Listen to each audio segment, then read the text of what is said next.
Kabit umano ni Sergey Bin, may ibinunyag. Patuloy na pinag-uusapan sa social media ang mga alegasyong ibinabato kay Sergey Bin. At sa ilang personalidad na nadawit sa issue.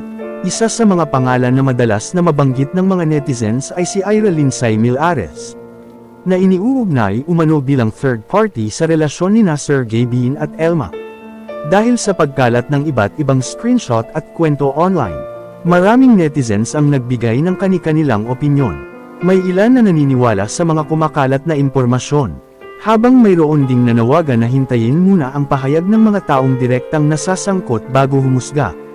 Habang patuloy ang pagdami ng mga haka-haka, lalo ring dumami ang mga kwentong kumakalat tungkol umano sa mga lugar na pinuntahan, mga litrato, at maging ang mga sinasabing mga pag-uusap na iniuugnay sa naturang issue.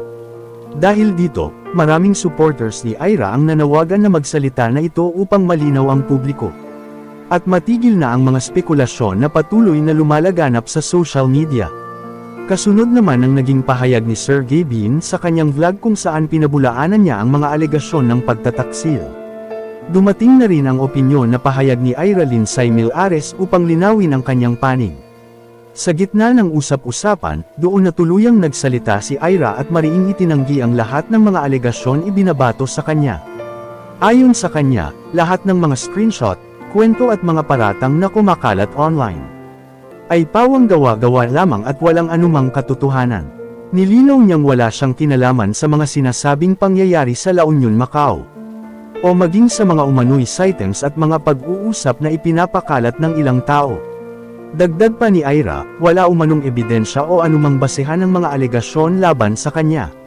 Sinabi rin niyang ang mga larawang ginagamit ng ilan ay kinuha lamang sa ibang context, at nilagyan ng mga kwentong hindi naman tunay na nangyari. Hindi rin itinago ni Ira ang kanyang pagkadismaya at kalungkutan, dahil nadawit ang kanyang pangalan sa mga isyong aniya ay puro kasinungalingan lamang. Ayon sa kanya, labis siyang nasaktan dahil naapektuhan na, hindi lamang ang kanyang reputasyon kundi maging ang kanyang katahimikan. Dahil dito, nanawagan siya sa publiko na huwag nang ipagpatuloy ang pagpapakalat ng mga maling impormasyon. At huwag basta maniwala sa mga walang sapat na patunay. Iginiit pa ni Ira na wala siyang kinalaman sa mga taong binabanggit sa mga kumakalat na post. At nanatili siyang matatag sa kanyang pahayag na lahat ng mga alegasyon laban sa kanya ay walang katotohanan.